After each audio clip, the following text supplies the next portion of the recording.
que l'air, ce n'est pas le vide. C'est plein d'air, justement. Et donc, dans l'air, la chute est freinée justement par le frottement de l'air. Et la chute est donc ralentie.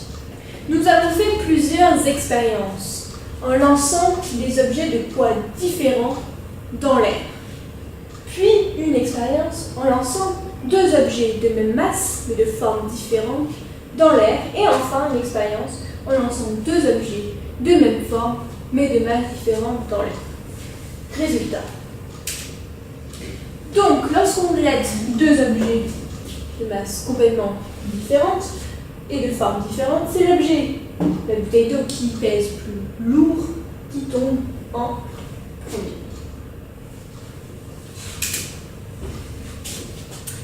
Là, ce sont deux feuilles de papier qui ont le poids identique.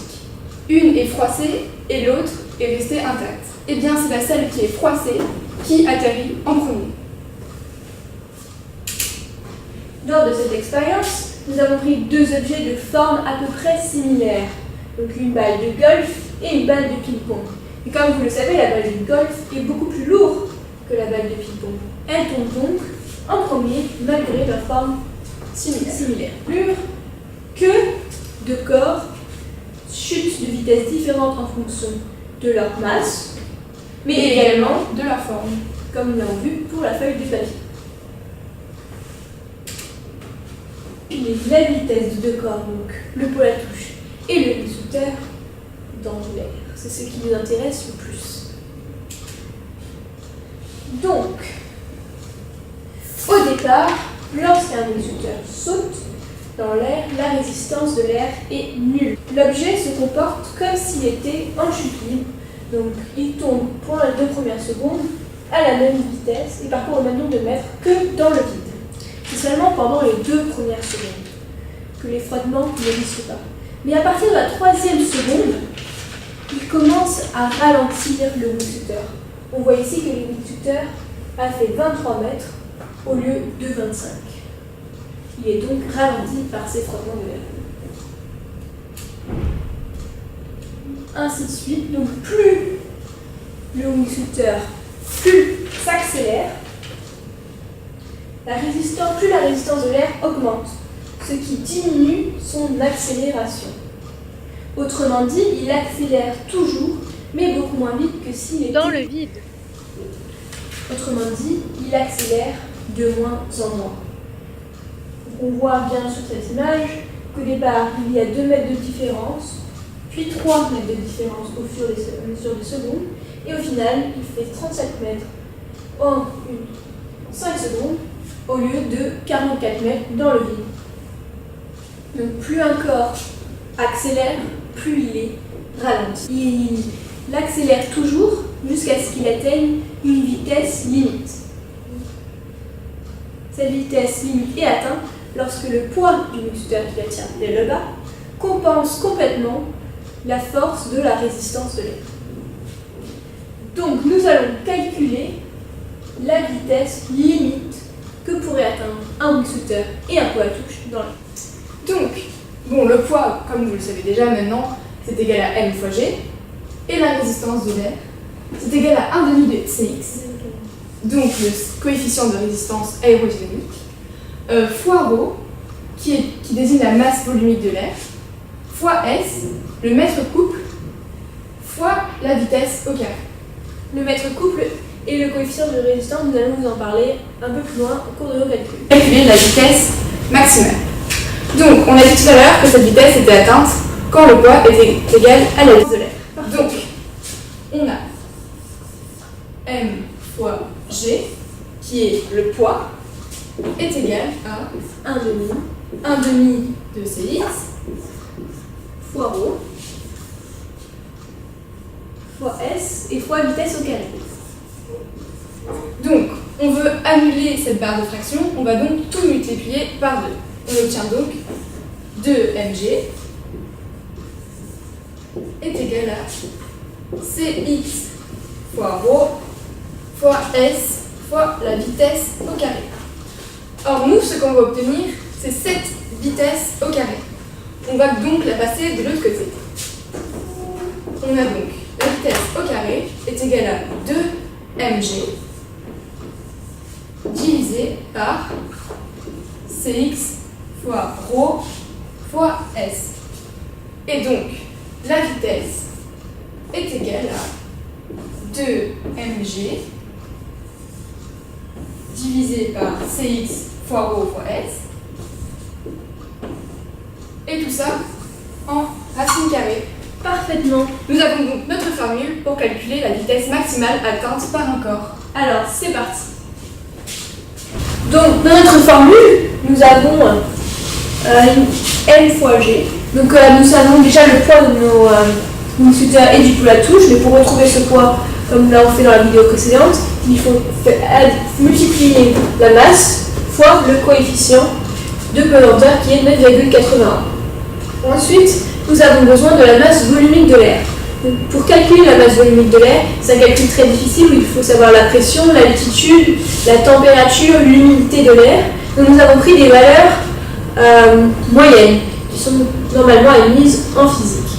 Donc à une pression et à une température de 0 degré, soit et à l'altitude au niveau de la mer, la masse volumique de l'air est égale à 1,2 kg par mètre cube. Donc nous avons pris cette valeur pour calculer la vitesse limite atteinte par le pôle à touche qui saute à un niveau environ égal au niveau de la mer. Nous allons admettre cela. Ensuite, pour notre wingsuiter qui saute à une altitude d'environ de 2000 mètres sur une falaise, la masse volumique de l'air sera de 0,9 kg par mètre cube. Enfin, le coefficient de résistance Cx dont nous vous avons parlé est calculé seulement dans une soufflerie.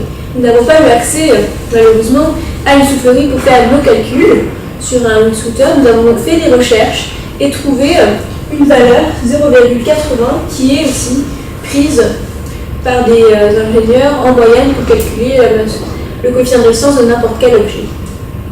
Et enfin, le mètre couple, il y a une formule pour le calculer, c'est ce que nous allons faire. Nous avons pris pour un corps semi-profilé, donc le mètre couple. C'est l'appellation de la plus grande section d'un corps mobile exposé dans son mouvement au fluide qu'il émerge. Donc pour un corps semi-profilé, la formule c'est pi fois rayon au carré divisé par 2. Donc pour calculer la formule pour la vitesse limite, on a besoin de connaître le mètre couple. Donc il existe une formule pour calculer le mètre couple qui est égal à K fois surface frontale d'un corps. Donc pour nous, le wingsuiter, on a pris la formule qui correspond à un corps semi-profilé, c'est-à-dire semi-profilé comme une demi-goutte d'eau. Donc nous avons besoin de son rayon, car la formule c'est K fois surface frontale. K c'est un coefficient qui ne varie pas, c'est une constante qui est égale à 0,85 sans unité, et pi fois r carré divisé par 2 correspond au calcul pour calculer la surface frontale. Et donc on a dit que le rayon du wingsuiter est égal à 1 mètre. Donc on va calculer S. On a donc 0,85 fois pi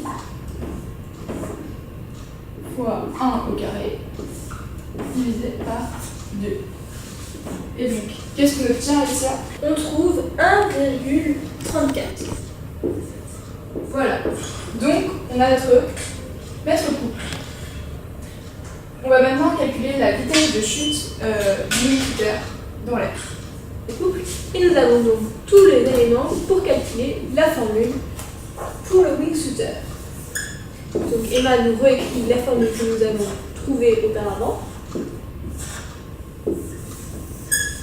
Voilà.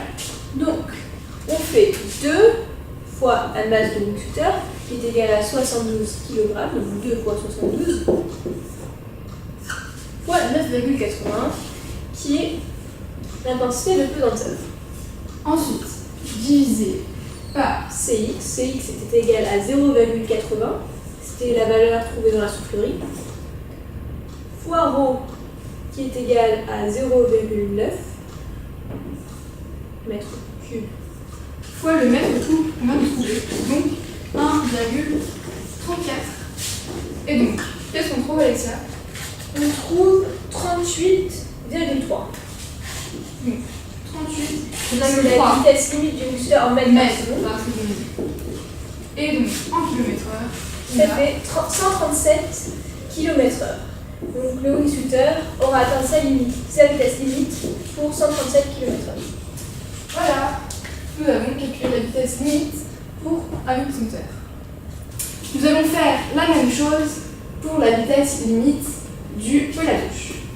Donc tout d'abord, on a encore besoin de calculer le mètre cube du poil à touche, qui est bien évidemment différent de celui du wingsuiter, car le poil à touche n'a pas le même rayon qu'un wingsuiter. Donc on refait le même calcul que pour le wingsuiter, mais avec un rayon de 0,4. K est toujours égal à 0,85. Exactement. On les multiplie par pi fois 0,4 au carré. Ça divisé par 2. Et qu'est-ce qu'on obtient, Alicia? On obtient 0,21. Eh bien, avec ça, on va pouvoir calculer la vitesse limite du poil à touche. Donc, c'est la même formule que pour le wingsuiter. Donc c'est bien. Donc la vitesse maximale est égale à racine carrée de 2m fois g divisé par cx fois rho fois s. Donc la masse du poil à touche est 0,6 grammes fois 9,81. Cx est égal à 0,8. La masse volumique est égale à 1,2 mètres cubes. Et S, qu'on vient de trouver, 0,21. Donc, on obtient 7,64 mètres par seconde pour vitesse limite du poil à touche. Ce qui nous fait une vitesse de 28 km/h.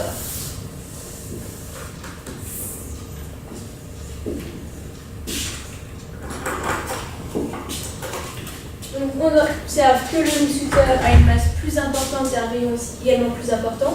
Il va donc tomber plus vite, l'air va moins le ralentir que le Sa vitesse limite sera supérieure à celle du poil à touche.